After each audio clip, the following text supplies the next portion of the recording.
Hai, Assalamualaikum warahmatullahi wabarakatuh. Saya Siti Zulaikha binti Hamdan. Hari ini saya ingin menerangkan tentang konsep rumahku syurgaku, iaitu Bainati Jannati. Yang pertama, kita perlulah menjadikan rumah tangga kita ini sebagai syurga sebelum kita mencapai syurga yang sebenar-benarnya di akhirat kelak. Terdapat banyak ciri-ciri Bainati Jannati. Yang pertama ialah mewujudkan rumah tangga dan keluarga berdasarkan syariat Islam. Yang kedua, suasana dan penghayatan Islam di dalam keluarga. Menitik beratkan membina kebahagiaan keluarga.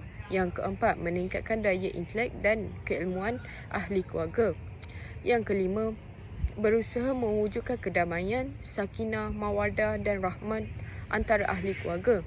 Yang keenam, mewujudkan hubungan yang baik dan komunikasi yang jelas antara satu sama lain. Dan yang terakhir sekali, membina keluarga yang penyayang. Antara cara-cara untuk mewujudkan suasana keislaman dan kedamaian dalam rumah tangga. Yang pertama, mewujudkan sembahyang berjemaah di rumah. Yang kedua, membaca Al-Quran bersama-sama. Yang ketiga, berkongsi ilmu dan motivasi antara ahli keluarga bersama-sama, sebagai contohnya ilmu keagamaan, ilmu keduniaan. Yang keempat, meluangkan masa makan bersama-sama keluarga. Yang kelima, mengamalkan memberi salam kepada ahli keluarga semasa atau ketika meninggalkan rumah. Yang keenam, mendidik anak-anak berpendidikan adab, akhlak dan tasawuf. Sebagai contohnya, pendidikan adab meminta izin masuk ke bilik ibu bapa.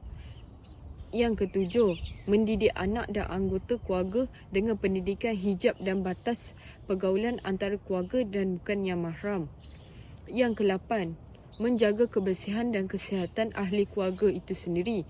Yang kesembilan, mengadakan aktiviti bersama seperti menziarahi antara ahli keluarga. Yang ke-10, mengukuh dan menjaga ekonomi keluarga. Berikut adalah senarai kriteria yang perlu ada pada bakal suami. Sebagai contohnya, yang pertama, berkemampuan zahir dan batin. Zahir ni apa yang kita nampak, dan yang batin ini apa yang kita tidak nampak. Sebagai contohnya, menjaga emosi isteri. Yang kedua, tidak dayus. Sebagai contohnya, tidak memukul isteri dan tidak hanya melihat kemungkaran yang dilakukan oleh isteri tanpa menegurnya. Yang ketiga, tidak membebankan, bahkan boleh membantu isteri dalam menguruskan rumah tangga. Kerana rumah tangga yang baik hanya boleh dijaga oleh suami dan isteri sahaja. Yang keempat, bertanggungjawab dalam mendidik, memimpin ahli keluarga itu sendiri. Yang kelima, pemaaf. Yang keenam, berketurunan baik dan beradab. Yang ketujuh, gemar beribadah, umpama hatinya yang cintakan Al-Quran dan masjid. Yang kelapan, seseorang yang amanah, terutamanya melibatkan rezeki. Sebagai contohnya, sangat membenci rasuah, yang melibatkan rasuah. Dan yang kesembilan ialah menjaga batas pergaulan antara lelaki dan perempuan. Sebagai contohnya, menundukkan pandangan ketika melihat kemungkaran-kemungkaran yang ada di media sosial terkini.